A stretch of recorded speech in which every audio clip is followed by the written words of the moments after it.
Swayam Prabha. Digital India. Educated India.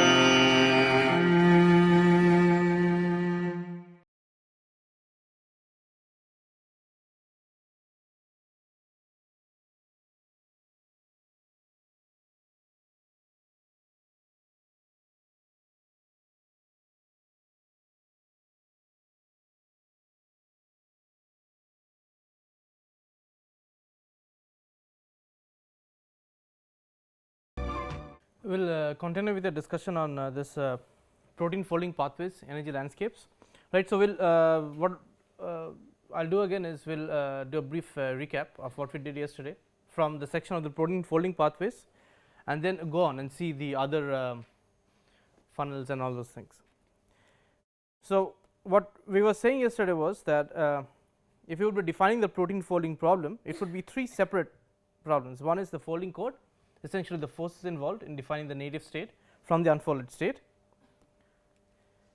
Then if you are given a specific sequence, whether you would be able to predict the structure based on some logic, and then it is the speed, and what we said was this is something which is very well known in the protein folding field, Lewin's paradox, where what you consider is that if you are in the unfolded state, then you have so many configurations to search for, to go through, that it takes you time to go to the final native state.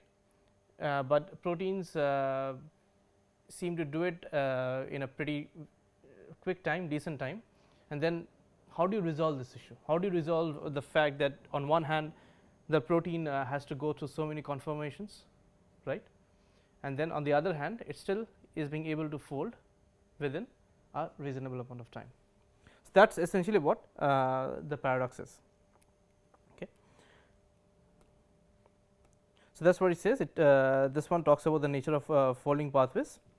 So, Anfinsen had proposed that there is nothing to do with pathways, everything is thermodynamics. Okay. Thermodynamics is the one which controls it. And then Leventhal said that if it's protein folding is like or finding the native state is like finding a needle in a haystack problem, and which would preclude or which would inhibit the protein from actually doing a random search. That means the protein, if it starts doing a random search, then it just takes too much time for the protein to go through the whole conformational space. So, it decides, okay, I will not do it. Instead, there must be some specific directions, some specific pathways, some something specific which makes the protein fold down within to the native state within a reasonable amount of time. So, that means there must be having some specific folding pathways, right. And this was the quotation from the Science magazine, which had was an analogy which said that the computer would be taking about 30 years, but still a protein can do it within microseconds. So, then the thing is, does it really go to that conformational search?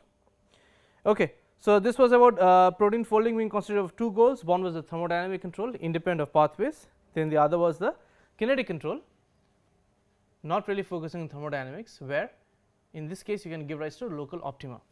Okay. This is a kinetic control. So, this was the long standing riddle, again the same thing. If the structure of the protein is determined by its thermodynamic stability, and if the kinetics of the conformation search are so slow, then how is it possible for the protein to reach pretty rapidly to that native thermodynamically stable state. Okay. And then there was this calculation which showed you that if you would take 100 residue protein, take the minimum of the times available, that means one is the minimum conformation, which is like just 3, the other one is if you look at the time, what was the time? It was 10 to the power 13 structures per second. Now, I did not tell you too much about the time issue here which is being involved. Now, 10 to the power 13 structures per second, that means it's maneuvering through one structure in what, 10 to the minus 13 seconds, right. Now, think about this, you have heard of femtoseconds, right, 10 to the minus 15 seconds, right. there are lasers which with which people use lasers to look at dynamics in molecules, maybe a protein or many simple molecules, and 10 to the minus 15 is a very short time. So is 10 to the minus 13. Now try to understand the relevance of 10 to the minus 13. 10 to the minus 15, the relevance will now be not that much clear, because we do not have much of idea of lasers. But let us talk about 10 to the minus 13. Now think about this. If you would be trying to break a bond, right? If you would be trying to break any bond between two atoms, right? What do you think is the fastest time in which you would be able to break a bond? What do you think? There should be something which will tell you that maybe this is the fastest I can break a bond. See, I am not talking about energy. I have given enough bond dissociation energy. That is taken care of. What do you think a bond would need to do before it breaks? I almost gave you the answer. Let us go back one more step. In quantum mechanics, you did something known as particle in a box, right? What was the next system you studied after particle in a box? Harmonic oscillator. What was the essence of the harmonic oscillator? How do you apply it to a bond? It is your bond potential, isn't it? Half kx squared, right? So that means you are asking your bond to behave as a spring, right? And then obviously in harmonic potential you took into account anharmonicity and all these things. But then if the harmonic potential or this stretching frequency, this is talking about vibration, then tell me, what should a bond do before it breaks? Well, it has to vibrate, right? It will be vibrating. So then what is the fastest time scale? The fastest time scale is the time it will take to vibrate, at least one period, right? So typically the vibrational time period is 10 to the minus 13, 10 to the minus 12 seconds, depending upon what bond you have. So now do you understand the significance of this 10 to the minus 13 structures per second, 10 to the minus 13 seconds for one structure? So you are almost equivalent to what? A bond vibration, and you cannot go faster, right? Because you already know that the fastest time scale you can break a bond is 10 to the minus 13, right? It is not 10 to the minus 14, well, it is not 10 to the minus 15 definitely, right? So this is the minimum time a bond would take to break, and hence that is what we have used here. So think about this. So then there is the relevance of this time scale.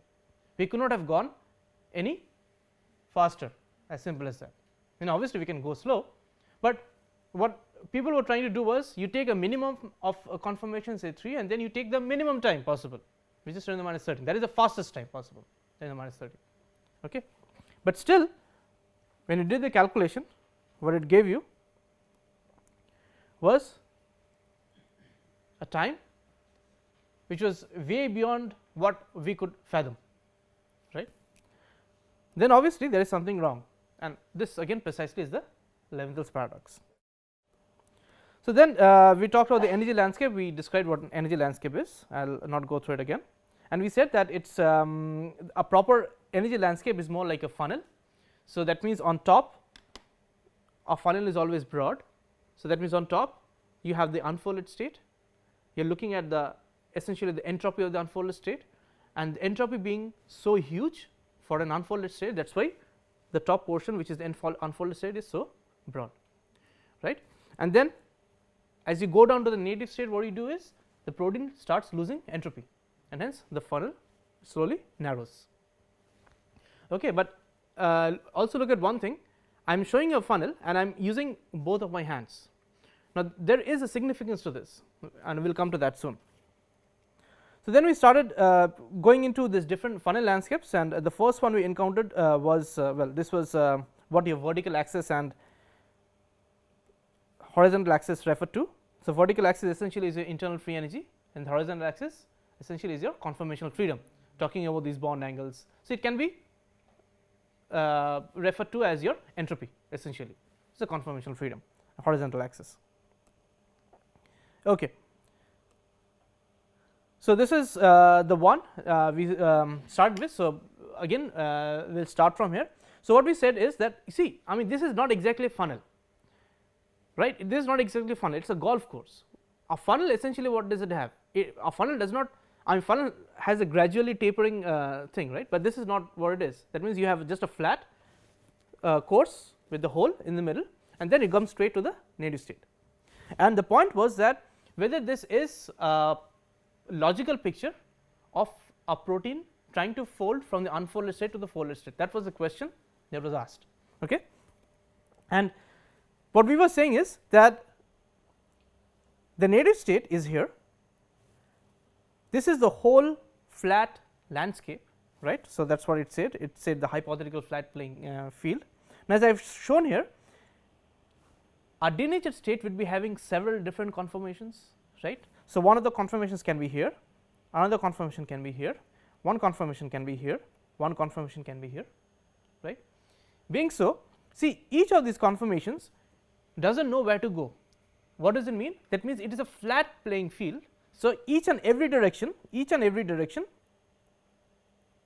is equally possible, is equally probable, because see, there is no bias. No one tells this particular conformation or this particular unfolded state where to go, because it sees a flat playing field, and if we consider a ball rolling on a flat playing field, it will just go on rolling, right, without talking about frictions and all these things. The same thing happens here, it can go in any direction depending upon where it wants to.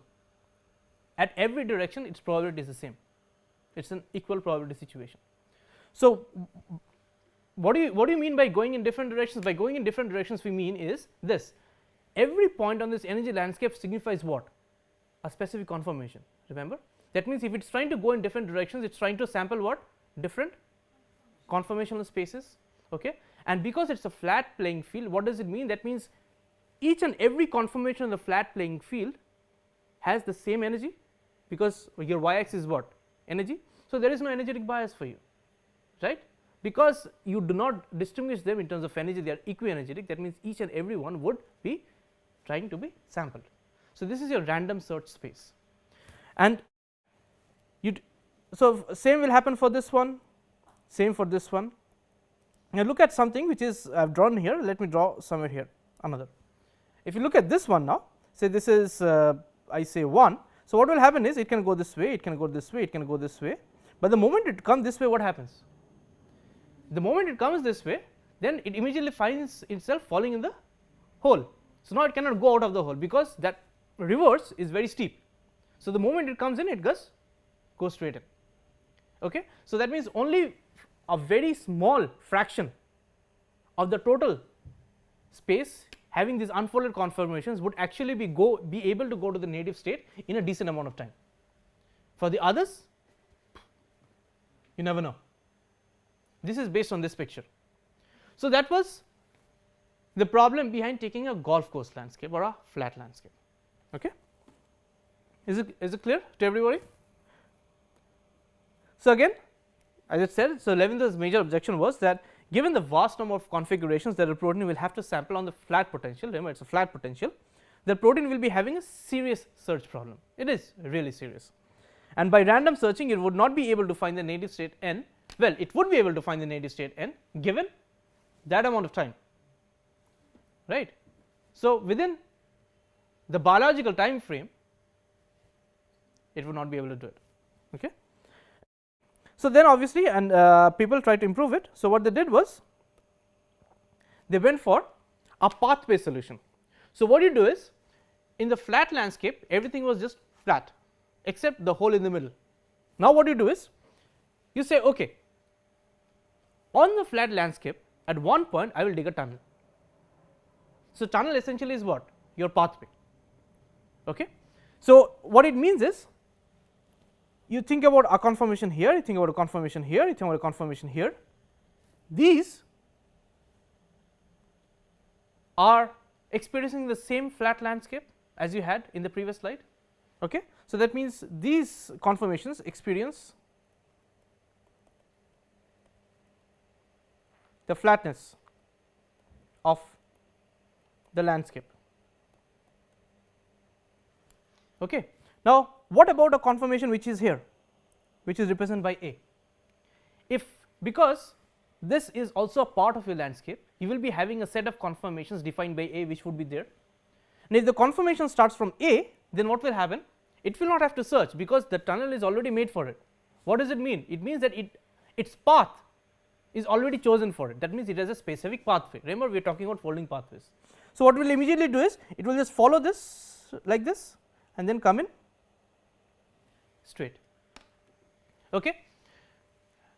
Now possibly this is also not very logical picture, but think about the improvement from the one which we discussed previously.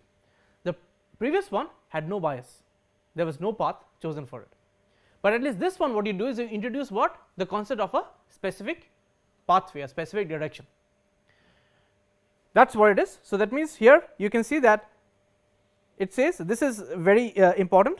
So that means the conformational searching is more directed. That means you are giving that set of conformations defined by A, that A a direction. Okay. So up till that point we are okay, but then what is the problem, you think? The problem is, as we discussed briefly yesterday, in the denatured state you do not have only one conformation defined by A, you will be having all these other conformations, right. So that means you will be having a conformation which is defined by, say, this is B, this is C, this is D, I can have something which is E, and so on. But then what will happen to the other ones? They would be facing the same problem as before.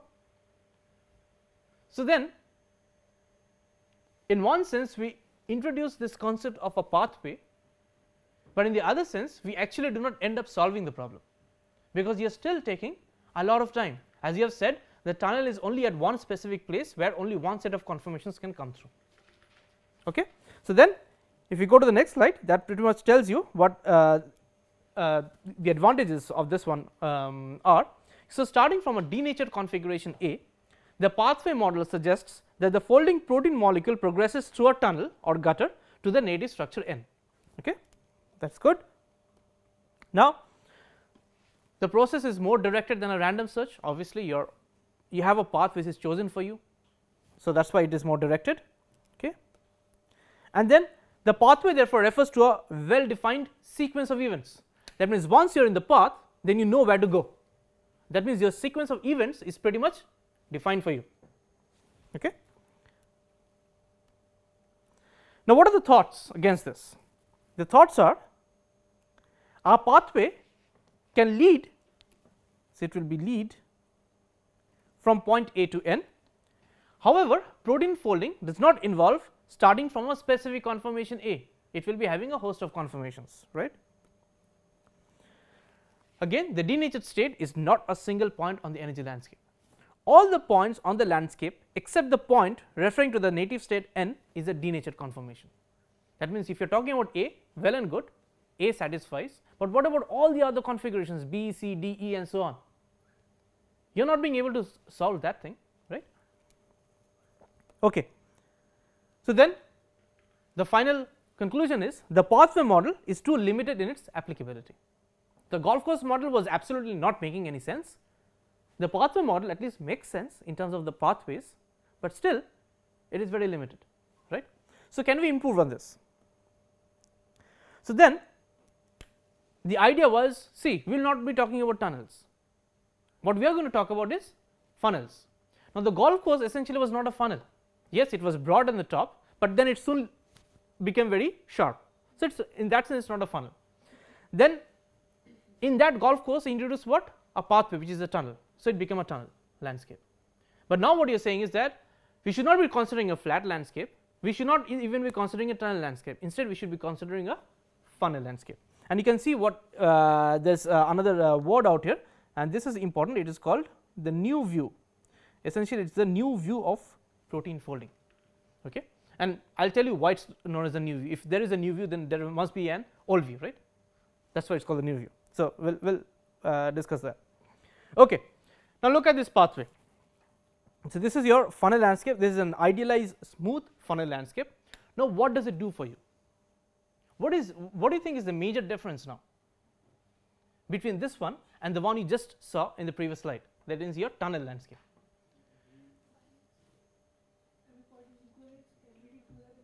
Very good.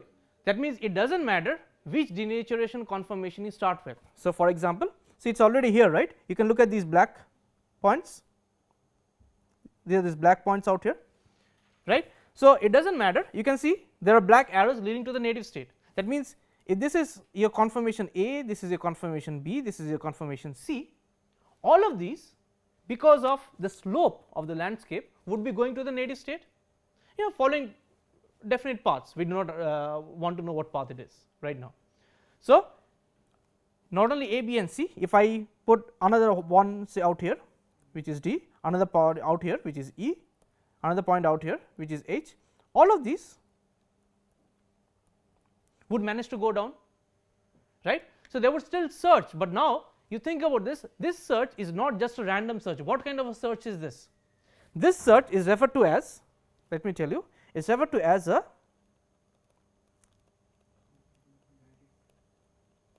guided search. And what is guiding? What is guiding is, well, there will be many things can be guiding, but at least in this case you know that if E is here, if E is here, if it comes here, then it immediately has an energetic stabilization.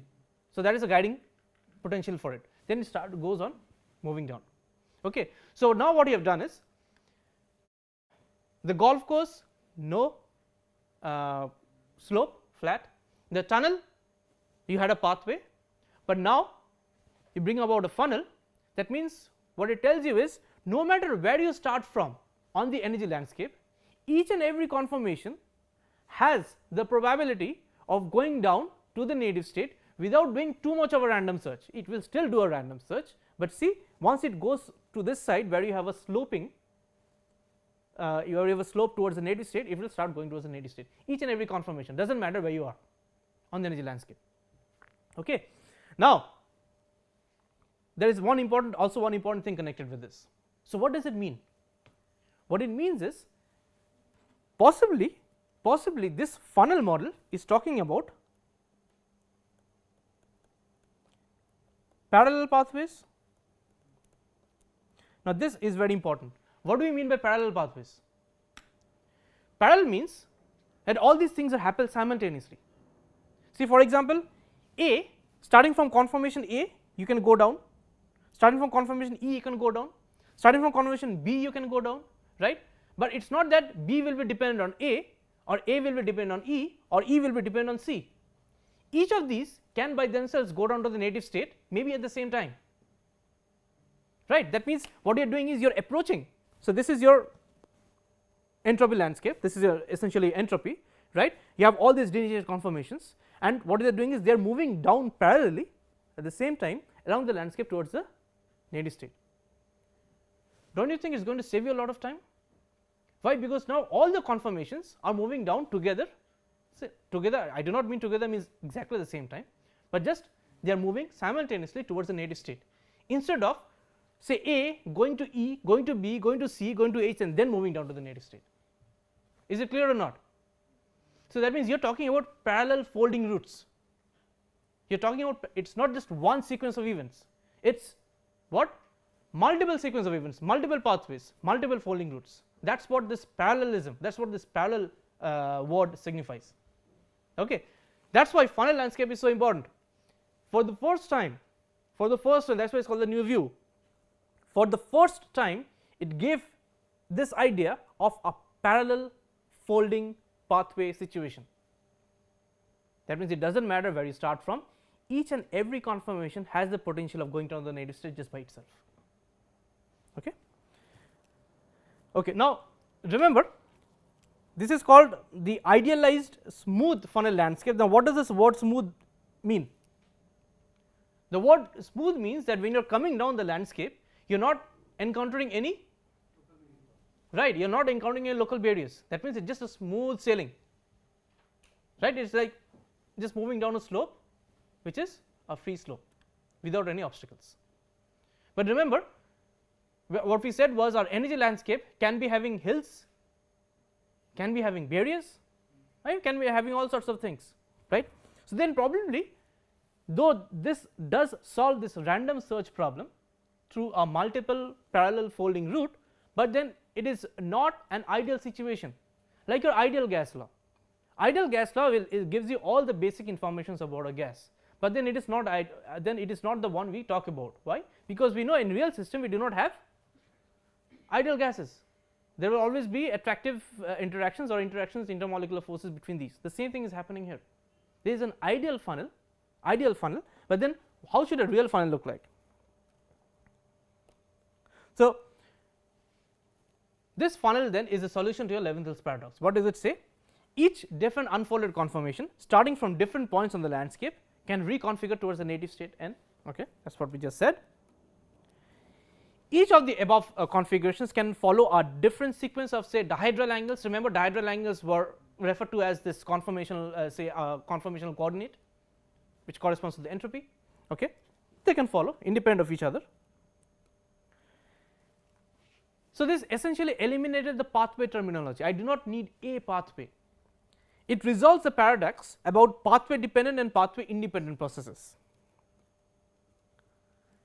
How? It says that funnels imply parallel processes and ensembles.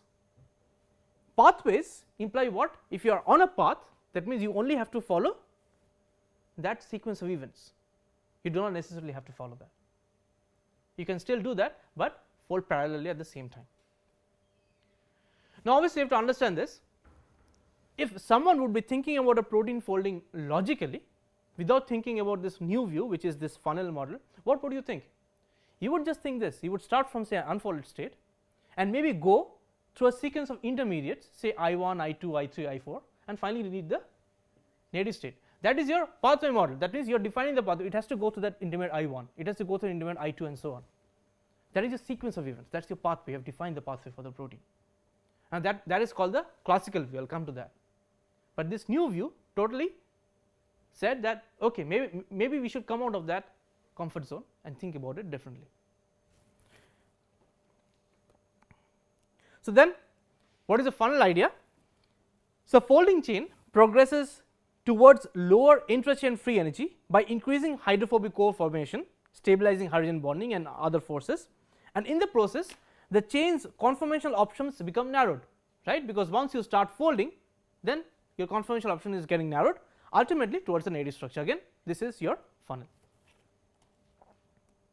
Okay. Now, this is possibly an idealized landscape. How is it different from the one you just saw? Here you can see what happens is you have these, what are these? You see, these are these hills, right?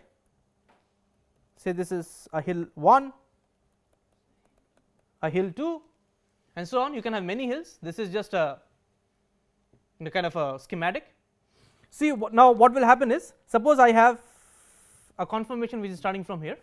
If it comes down, it hits the hill. So, that means it has to either bypass it like this or go over the barrier. That is one way of looking at it. Then if you look at this one now, if I start if there is a conformation starts from here, what can it do? It can come straight like this and go down without actually encountering a hill. Okay. So, obviously, we talked about parallel pathways. We said that there is no well defined pathway. Whatever pathway it wants to take, it can take, does not matter, as long as it is energetically feasible and it falls within the required amount of time. But it also tells you one thing. What does it tell you? It tells you that this protein folding is really heterogeneous, do not you think? That means if you are starting from here, say this is point A, this is point B, that point A would come, reach a barrier, then it will think what I will have to do. Either if it has the energy, it will go over, or it will try to sidetrack. That means that guy, that conformation is taking more time. The other one, which is B, it does not have to think like that, because it is not encountering any barrier, it is going straight down. So, that means just in one ensemble of denatured molecules, you can be having many pathways depending upon how these things go down the folding. So, that is why protein folding is said to be very heterogeneous. So, now you understand why if a process is very heterogeneous, why it becomes also so complicated. It is very hard to pin down on one specific process, because whenever you look at a signal, whenever you look at an observable, what do you look at? You look at, it is like an ensemble average, right? You look at signals of all these molecules together giving you an average signal, but you exactly do not know which path this protein conformation A took, which path protein B took, and so on. So again the concept is here gives rise to this concept known as heterogeneity. There is another important concept that comes out of this funnel landscape. Okay. See, that is why it says it is a rugged energy landscape with kinetic traps, energy barriers, so hills, and narrow throughway paths, the one which is followed by B to the native state. It is just not one path, it has multiple paths. So this is a schematic now. Finally this one would give you a lot of information. So see, this is a beautiful schematic. It tells you pretty much whatever we have discussed right now. It is, you are looking at a funnel now. So in the shaded portion, what do you have? Say this, you look at this one, you look at this one. What are these? These are different conformations of the same state, which is the unfolded state, right? And they are occupying different points on the free energy surface, right? Now you see all of them are starting to fold from their respective point without trying to go or interconvert between themselves. Well, they can, but then from here they can also see all of the black arrows are leading down from their respective points towards the native state. Okay. So this is just what it is talking about 1, 2, 3, 4, 5, 6 representative unfolded states, but then you can understand that you can be having what, many unfolded states in between. Second, see, it is not a smooth one, right? So this one can come in and get trapped here, get trapped here, get trapped here, get trapped here. These are what? Remember we talked about this kinetic folding, I mean they would be having local minima.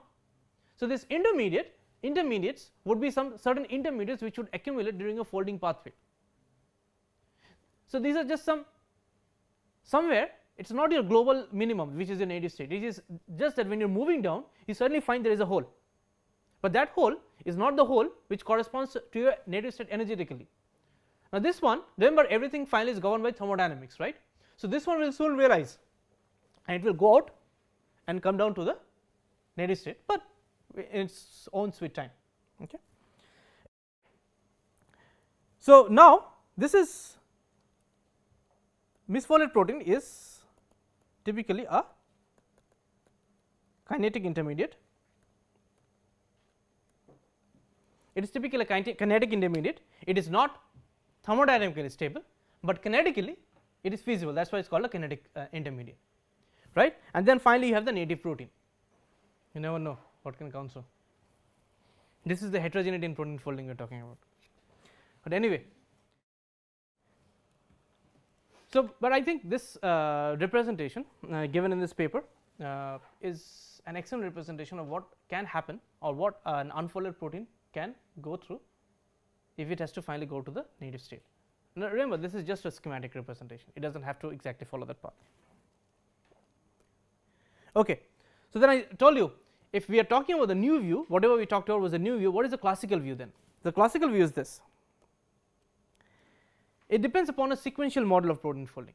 That means you start from a denatured state D and then it says that you have to go through I1, I2 and so on until you reach N. This, the pathway is chosen for it, you are defining the pathways for it. See, that is a logical view too, right? I mean, you know that it starts from the denatured state, maybe it has to go through these intermediates which will finally help it to go to the native state, that is fine, no problem. So these are two different views, one is your classical view which is a very logical view too, and the other one is your funnel landscape view which is your parallel folding pathway view. It does not exactly follow a sequence like this, what you have said in a classical view. So as you can understand, if you are going to have two views, then you are going to have experiments or research which would be trying to prove one, or the set of experiments which would try to prove the other. So evidences are there for both essentially. Okay. Right. Now let us look schematically at a few types of protein folding. I mean, you know, what are we talking about? So suppose we look at this A, we are starting from denatured state a denatured state, it says that cooperatively, that means at the same time you form all the native interactions and finally get the native state on your right. So, this now is what? Tell me, this is, isn't this a 2 state? That means you only have a denatured state and then you finally have the native state, nothing in between, because you remember when we talked about this 2 state model in thermodynamics, right. That means anything in between is not populated, you just only have these 2 states. Now, you can have part B, you can have another thing in which it starts, you have an intermediate like a molten globule you saw in the previous thing, and then this again rearranges to form a final native state. Now, remember I am not telling you what the molten globule is, but what does molten mean? Molten means melting, right. If this is your final globule, if this is your final native state, see how this one is different from this. This portion and some portions of these do not have the structure. That means you see these beta strands out here, these blue ones, these are not yet developed here, but a lot of the alpha helical packing or a lot of the alpha helices are already developed. So, what does this mean? You are not talking about a fully denatured state. So, you are talking about a part of a native state which has melted, that means which has denatured, that is why it is called a molten globule. So, a molten globule is not necessarily the denatured state, it can be very close to your native state, retaining a lot of the native state structure. Okay. So, like I will give you an example. I have told you about this protein before, apomyoglobin.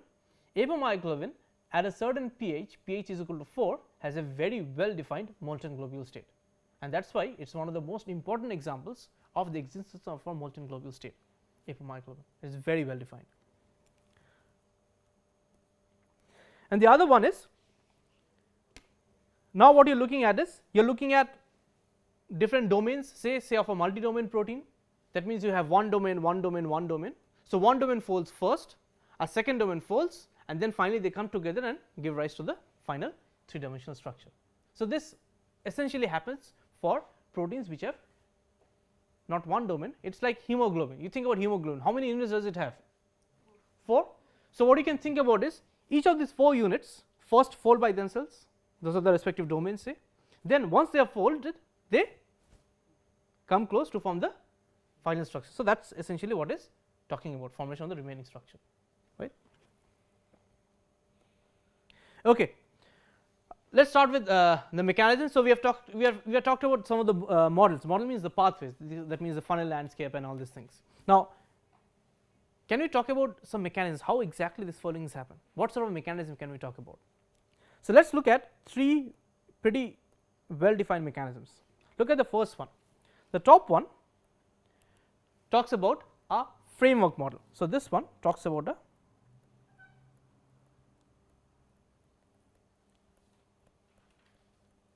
framework model. Okay. Now, what does the framework model mean?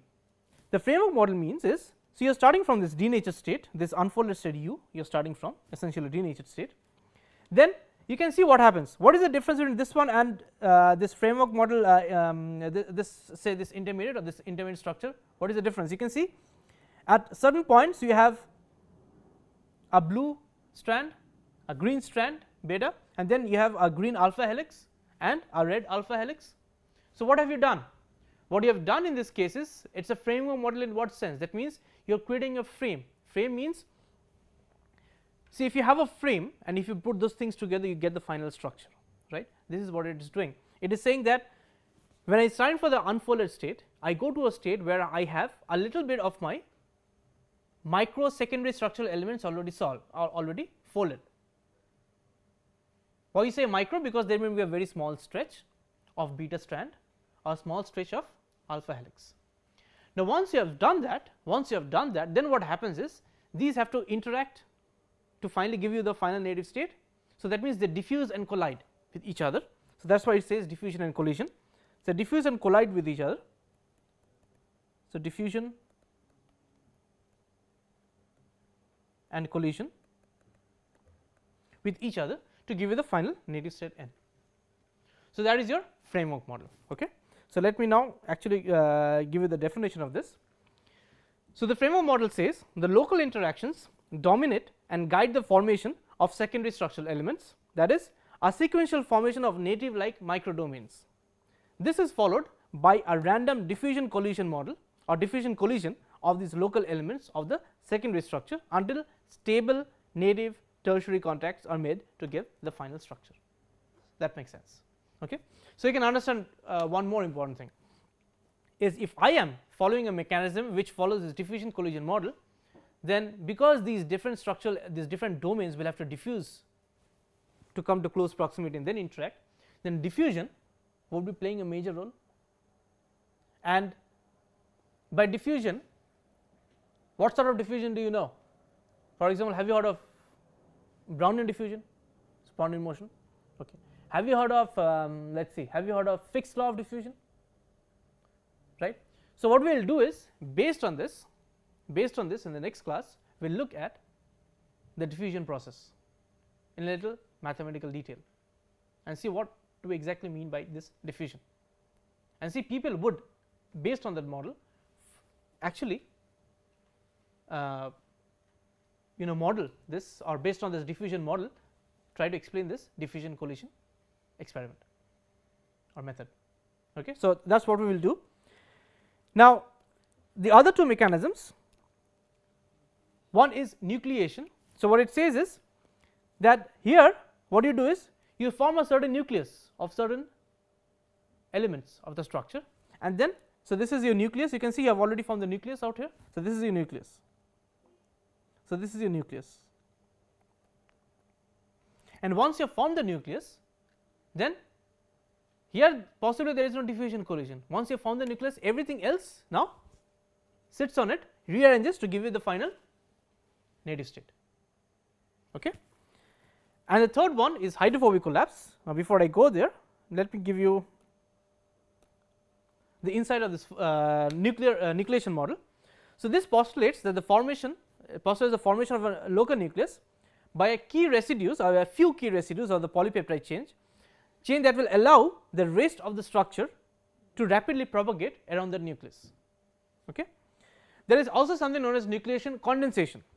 So, it is a little bit different. What it says is, it postulates a more diffuse nucleus having poor stability, with stabilization requiring interactions between non-local residues. Now, what does it mean? What it means is, the difference from the nucleation model is this. Remember those two small alpha helices you saw in that first slide. So, that they are supposedly stable by themselves. Now, what can happen is, instead of following a full blown alpha helix, you can be following a small helical segment. Now, that small helical segment might not be very stable by itself, because it has not formed the full blown interactions. So, instead what will be happening is, because its stability is poor, it will look for support from other places. So, those are your interactions between non-local residues. So, I forgot the C out here, this is non-local residues that will stabilize it, and finally the whole thing will fall in the nucleus and you will get the native state, right. And if you go to the one of the most important models, which is the hydrophobic collapse model, what does this one say? It says that folding of a protein begins with the clustering of, say, few amino acid residues in the initial stages. So, if you have some amino acid residues or side chains which are hydrophobic, at a certain point of time they will cluster together. If they cluster, what will happen is they will form a small unit. The moment they form a small unit, what does it do? It says that this restricted conformation space then facilitates the formation of secondary structure and tertiary interactions. The clustering of hydrophobic residues is expected to be non-specific and hence to happen quickly. Now, what do you mean by non-specific? I mean by non-specific means it does not care about which one is coming in. What it really cares is that if my partner is also hydrophobic residue, I form that hydrophobic cluster. See, what happens when you form a hydrophobic cluster? What you are doing is, when you are forming a hydrophobic cluster, what are you doing? The moment you form a cluster, aren't you narrowing down your funnel? So, that means what are you doing? You are improving your search model, and the moment you have your search model improved, so then the protein will be taking lesser time, and hence around this hydrophobic core, first there is a hydrophobic collapse and then the protein folds to give you the native state. So, going back to the initial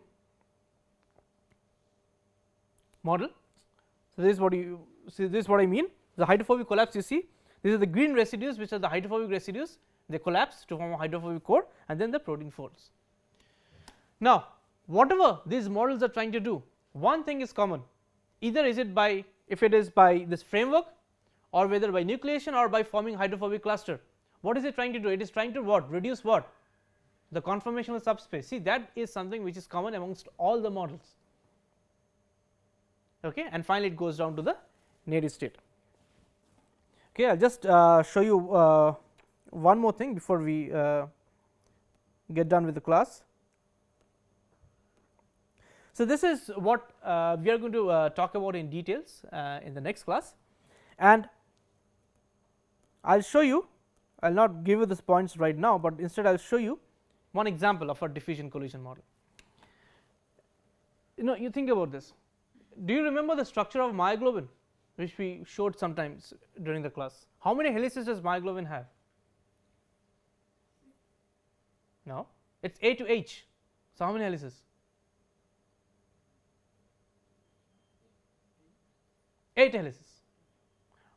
Now, if it has 8 helices, you think about this, each and every helix can be is a microdomain, say, right? I can have helix A, I can have helix P, I can have helix C, I can have helix D, and so on up till helix H.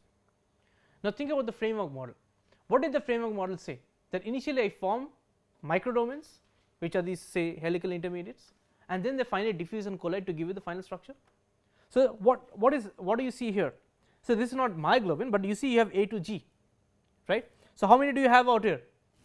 Anyway, not how many, what I mean is, see, this is one microdomain, this is another microdomain, this is another microdomain, this is another microdomain, and so on. All these are microdomains.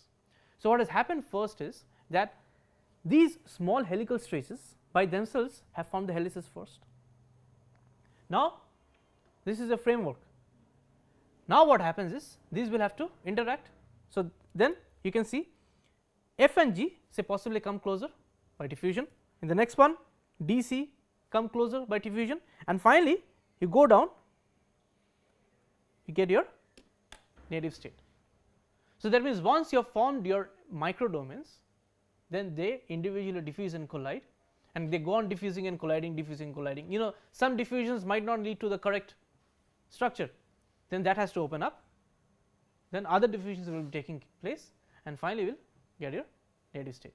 So, this is typically what the diffusion collision model is, and myoglobin has been treated very nicely using this diffusion collision model. This is what we will look at in the next class, and for that what we will do is we will actually also look into the diffusion mathematics a little bit and try to understand what really diffusion is, and try to derive something. If you remember, there is Einstein's diffusion coefficient and all these things. So, we will try to look at that. Okay.